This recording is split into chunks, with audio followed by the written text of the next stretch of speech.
तो hello students, कल हमने इमल्शन में उसका प्रिजर्वेशन पढ़ा था कि इमल्शन को प्रिजर्व कैसे करते हैं। उसके दो मेथड्स पढ़े थे, जिसमें कि एंटी माइक्रोबियल प्रिजर्वेटिव्स और एंटीऑक्सीडेंट प्रिजर्वेटिव्स। ठीक है, इनके दो मेथड हैं और दोनों के जो केमिकल्स हम यूज़ करते हैं प्रिजर्वेटिव्स में वो हमने बताए थे। ठीक है, क्यों होते हैं वो भी बताया था।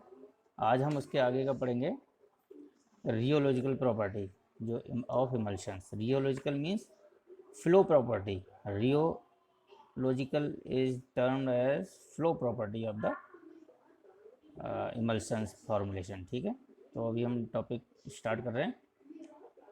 तो this is the rheological properties. Rheological properties, rheological, rheo means क्या? Flow. Rheo means flow of the material या फिर liquid phase. Flow, liquid phase ही मूवमेंट करती है, फ्लो करती है, तो उसकी प्रॉपर्टीज़ क्या है। ठीक है, रियोलॉजिकल प्रॉपर्टी जो है जो फॉर्मुलेशन की वो दो फैक्टर्स पर डिपेंड करती है। एक तो क्या है, डिस्पर्स फेज में जो कंसंट्रेशन हमने जो लिया है, ठीक है, वो कितना परसेंट है। ठीक है, कंसंट्रेशन कम होगा तो फ्लो अलग होगा, और कंसंट्रेशन ज़्यादा होगा तो फ्लो उनका अलग होगा, क्योंकि ज़्यादा विस्कस जो फॉर्मुलेशन है या सोल्यूशन है तो उसका फ्लो जो होगा वो स्लोली होगा। ठीक है, और अगर लेस विस्कस है तो उसका फ्लो थोड़ा तेज़ होगा। तो जो ये फ्लो है वो उस पर डिपेंड करते हैं। इन दो फ्लोज को हम न्यूटन्स लॉ पे हम क्लासिफाई किया हुआ है। तो जो फ्लूइड या जो फार्मूलेशन, जो लिक्विड न्यूटन्स लॉ को फॉलो करते हैं उन्हें क्या बोलते हैं? Newtonian flow pattern. Newtonian flow pattern. और जो फ्लूइड्स और लिक्विड इस लॉ को, न्यूटन्स लॉ को फॉलो नहीं करते हैं, वो नॉन न्यूटोनियन लिक्विड्स या फिर नॉन न्यूटोनियन फ्लो पैटर्न बोल कहते हैं उनको। ठीक है, उन मटेरियल्स, उन लिक्विड्स नॉन न्यूटोनियन फ्लूइड के बनेंगे और उनके फ्लो को नॉन न्यूटोनियन फ्लो बोलेंगे। ठीक है, तो आपको समझिए किस पे इनका जो फ्लो है वो किस पे क्लासिफाई किया गया? न्यूटन्स के बेसिस पर, न्यूटन्स लॉ के बेसिस पर। न्यूटन्स का लॉ क्या है?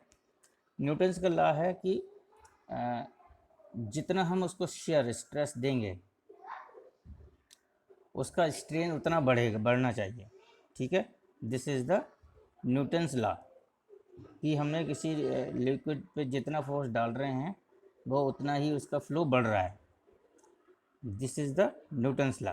ठीक है, और डीप में अब हम पढ़ेंगे अगर न्यूटन्स लॉ को, तो हम इसमें अभी जो चैप्टर सेकेंड यूनिट है रियोलॉजिकल प्रॉपर्टी, तो हम उसमें वो पढ़ेंगे इसका। ठीक है, तो अभी हमने यहाँ पे इतना ही समझ रहे हैं कि ये जो है न्यूटन्स लॉ जो है वो लिक्विड्स पे डिपेंड फॉलो करता है, और इनको दो डिवीज़न में डिवाइड किया गया है। न्यूटन्स लॉ, न्यूटोनियन लिक्विड्स या न्यूटोनियन सॉल्यूशंस या नॉन न्यूटोनियन सॉल्यूशन। ठीक है, तो कौन कौन से हैं?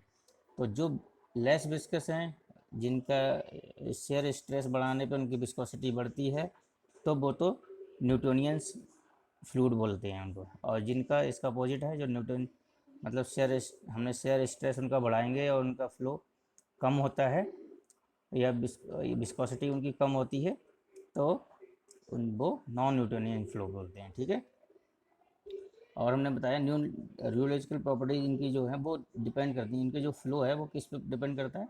Concentration of internal phase. Internal phase means disperse phase जो हमारी है, उसका कंसंट्रेशन कितना है, ज़्यादा है कितना कम है। अगर वो ज़्यादा है तो नॉन न्यूटोनियन फ्लो में पहुंच जाएगा, और वो कम है 50% से तो वो न्यूटोनियन फ्लो में रहेगा, न्यूटोनियन सोल्यूशन कहलाएगा। ठीक है, एंड उसके दो और हैं, कंसंट्रेशन ऑफ इमल्शन, नहीं ये क्या, concentration and nature of the emulsifier. हम जो इमल्सीफायर यूज़ कर रहे हैं दो फेजेस को मिक्स करने के लिए, जो सब्सटेंस यूज़ कर रहे हैं, थर्ड सब्सटेंस, उसके कंसंट्रेशन और उसके नेचर पे भी डिपेंड करता है। उसका कंसंट्रेशन और उसका नेचर क्या है, हाइड्रोफिलिक है, पोलर है, नॉन पोलर है, और कंसंट्रेशन हम कितना कम या ज़्यादा ले रहे हैं। ठीक है, तो 3 मेन फैक्टर डिपेंड कर रहा है। एक तो क्या है उसके इंटरनल फेज की कंसंट्रेशन पे, दूसरा है इमल्सीफायर की कंसंट्रेशन, और उसका नेचर क्या है इमल्सीफायर का। ठीक है, emulsion source non Newtonian and Newtonian flow pattern मैंने बताया। लोशन एंड क्रीम जिसमें जो है उनका कंसंट्रेशन जो है वो ज़्यादा होता है, are source non Newtonian flow. ठीक है, while those have low concentration of internal phase up to 50% source Newtonian follow Newtonian behaviour या न्यूटोनियन फ्लो। ठीक है, जिनका कंसंट्रेशन इंटरनल फेस का 50% से कम होता है वो न्यूटोनियन फ्लो शो करते हैं। The system containing more than 74% concentration of internal face. अगर किसी फॉर्मूलेशन का या किसी सिस्टम का में इंटरनल फेस 74% से ज़्यादा कंसंट्रेशन है उसका, तो वो क्या है, वो प्लास्टिक फ्लो वो शो करती है। मतलब प्लास्टिक फ्लो मतलब इस क्या है, जो ये नॉन न्यूटोनियन फ्लो में ही उसका सब डिविजन्स हैं। ठीक है, तो उसमें क्या है कि शेयर स्ट्रेस बढ़ाएंगे तो विस्कोसिटी कम होगी। ठीक है, तो ये नॉन न्यूटोनियन फ्लो में प्लास्टिक फ्लो शो करता है। ठीक है, the performance of emulsion is evaluated from, जो इसकी जो है इमल्शंस की जो फ्लो पैटर्न है वो इसके फ्लो पे जो बिहेवियर इमल्शन का जो इवैल्यूएशन है वो हम उसके फ्लो प्रॉपर्टीज़ पे हम उसको इवैल्यूएट करते हैं। ठीक है, जैसे कि internal which include the removal of from container. एक तो है इमल्शंस को कंटेनर से निकालना, removal of from the container. दूसरा है passes from the hypodermic needle. कुछ हमारे इमल्शंस जो है वो पेरेंट्रल डोजेज फॉर्म में भी बनाए जाते हैं, तो वो इतने ज़्यादा विस्कस ना हो कि हमारे सिरिंज से हाइपोडर्मिक निडल है उससे पास ना हो। तो वो ये प्रॉपर्टी जो है फ्लो उसका हम मतलब जब इंजेक्ट करते हैं तो वो इजीली पास हो जाए हाइपोडर्मिक निडल से। ठीक है, तीसरा है स्प्रेडेबिलिटी। स्प्रेडेबिलिटी मीन्स हम कुछ इमल्शंस हमारे टॉपिकली लगाने वाले होते हैं वो इजीली स्प्रेड हो जाएं।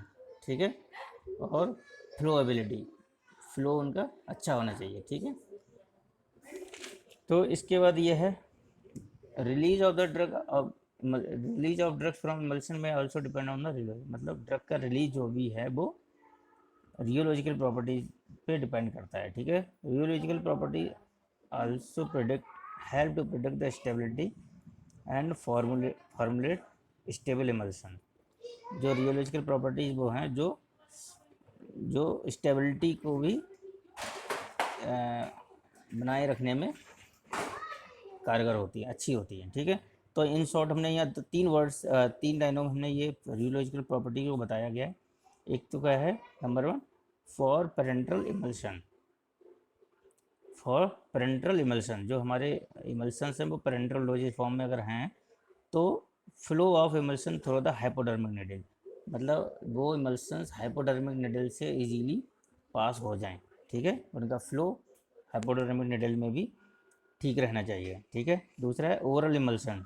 हम जो कुछ सीरप वगैरह भी उस फॉर्म में लेते हैं तो इमल्शंस में इमल्शन डोजेज फॉर्म में होते हैं तो वो इजीली वहाँ से ट्यूब से या फिर बॉटल से इजीली पासेज हों, रिमूव हो जाएं, आराम निकल जाएं। ठीक है, टॉपिकल इमल्शंस लोशंस और क्रीम, मतलब इमल्शंस और क्रीम्स जो हैं वो स्प्रेडेबिलिटी उनकी अच्छी होनी चाहिए कि स्किन पे लगाया वो अच्छे से लग जाए। ठीक है, स्प्रेड हो जाए। तो these are the rheological property of the emulsion. ठीक है, रियोलॉजिकल प्रॉपर्टीज मेनली 3 प्रॉपर्टी हैं, parental for parental emulsion, for oral emulsion और फॉर टॉपिकल इमल्शंस। ठीक है, और पेरेंटल और ओरल के लिए क्या है, वही उनकी फ्लो फ्लो प्रॉपर्टी अच्छी होनी चाहिए, और टॉपिकल इमल्सन के लिए स्प्रेडेबिलिटी और फ्लोएबिलिटी भी ठीक होनी चाहिए। ठीक है, तो these are the rheological properties. आपको अगर कुछ समझ में नहीं आया हो तो एक बार थोड़ा सा हल्का सा डीप संक्षिप्त में बताना चाहता हूँ। Rheological property is the property of liquid doses form which shows the flow of the solution या सस्पेंशन या इमल्शंस। ठीक है, flow of the doses form. ठीक है, तो ये किस पे डिपेंड करती है? दो चीज़ों पे डिपेंड करती है, एक तो कंसंट्रेशन ऑफ इंटरनल फेस और दूसरा concentration and nature of the emulsifier, इस पे डिपेंड्स करती है। यही दो दो फैक्टर्स हैं जो इनकी रियोलॉजिकल प्रॉपर्टी को अफेक्ट करते हैं।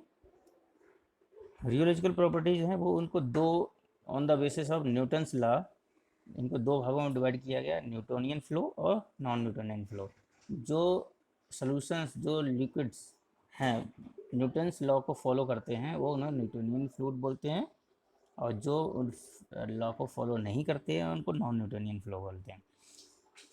ऐसे डोजेस फॉर्म जिनमें इंटरनल फेस 50% तक है तो उनको हम न्यूटोनियन फ्लो में डालते हैं, और उसके ऊपर जो है वो है नॉन न्यूटोनियन फ्लो में, नॉन न्यूटोनियन फ्लो या नॉन न्यूटोनियन सॉल्यूशंस में डालते हैं इनको। ठीक है, कंसीडर करते हैं। ठीक है, इनकी जो है प्रॉपर्टीज़ वही है, parental emulsion, for oral emulsion, for topical emulsion. ठीक है, और इनके जो है रिलीज पैटर्न भी रियोलॉजिकल प्रॉपर्टीज़ पे इनका डिपेंड करता है। ठीक है, तो this is the rheological property of the emulsions. So अगर इसमें वैसे मैंने बहुत अच्छे से समझा दिया है, और बहुत कुछ ज़्यादा नहीं है इसमें, और कुछ समझ में अगर नहीं आया हो फिर भी आप मुझे कॉल कर सकते हैं। Okay, thank you.